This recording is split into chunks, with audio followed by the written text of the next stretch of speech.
ئەم منداڵە ئێزیدیە ناوی ئومێدە و تەمەنی 4 ساڵە، یەکێکە لە ڕزگاربووەکانی ژێردەستی تێرۆریستانی داعش لە کاتی پەلامارەکانی تێرۆریستان بۆ ناوچەی شنگال و گوندەکانی دەوروبەری.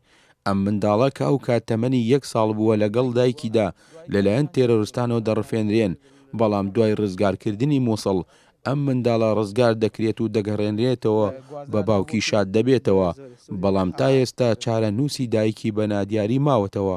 ئەوە 3 ساڵام چاو نەکردبوو، ئەو 3 ساڵام نەدی بوو، حملەوی ساڵێک بوو هەبە گرتنش لای داعشبە، ئەو دایکاوی هەردووچی بربوون و بە ئەلحەمدوللا 9 ساڵ گەشتە بامە. باشە ئێستا هەواڵی دایکی منداڵەکە زانن؟ حواڵەوی تەسویرەکەوەی سەر فیسبوکش مەڕەهات گۆ لێ سووریایە دێرە زۆرێوان. باوکی منداڵەکە لە گێڕانەوەی چیرۆکی ئازادکردنی منداڵەکەیدا باز لەوە دەکات کە بەردەوام سۆراغی منداڵ و خێزانەکەی کردووە. دوای ڕزگارکردنی مووسڵ ڕۆژێ لە ڕێگەی یەکێک لە تۆڕە کۆمەڵایەتیەکانەوە وێنەی منداڵەکەی بڵاو دەکرێتەوە کە لە یەکێک لە باخچەکانی ساوایانی مووسڵدا بووە.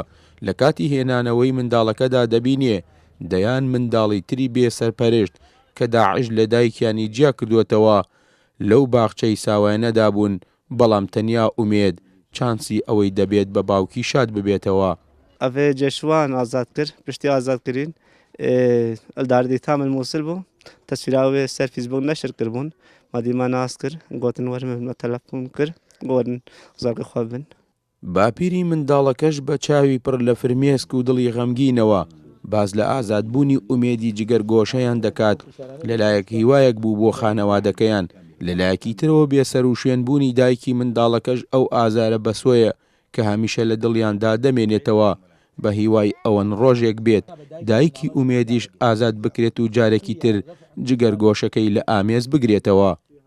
وڵا چارەنشی ئەو دایگی ئێستا نەدیارەوەڵە یەک ڕسم بۆ مەهێنات بە فیسبوک گومێ لە مەیادی من سووریا مادین وێستا جارەنسیوی نەیدارە ئەو منداڵە لە مووسڵ ئینە لە مووسڵ بوو لە ڕەودا ناویوی ئومید و نەشر کردبوون بە وەلید خودی داوێش هەموو دنیاە ئەف کەچکوژنێ دەستی داعشدا هەموو مەسل نەکە چامە بتنی هەموو کەچێن مەینە هەموو زیینە فەرنی نەکە چامە بێ خوشکان بێ داکان بێ هەموو فەرقا ئەیەگیل با منینە بەس مدوێ هەموو ڕزگار ببن.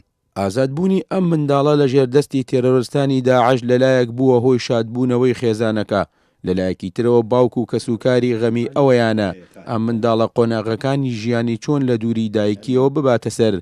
لەبەر ئەوە ئازادبوونی ئومێدی تەمەەن 4 ساڵ و بێسەر و شوێنبوونی دایکی ئاوێتەبوونی غەم و شادی خێزانەکە بووەتە چیرۆکی یەکێک لە تاوەنە دژ بە مرۆڤایەتیەکانی گروپی تێرۆریستی داعش کە بە هەزاران دایک و باوک و منداڵی کوردی ئێزیدی و شەبەکی لیاجیا کردەوە و بێسەر و شوێنی کردن.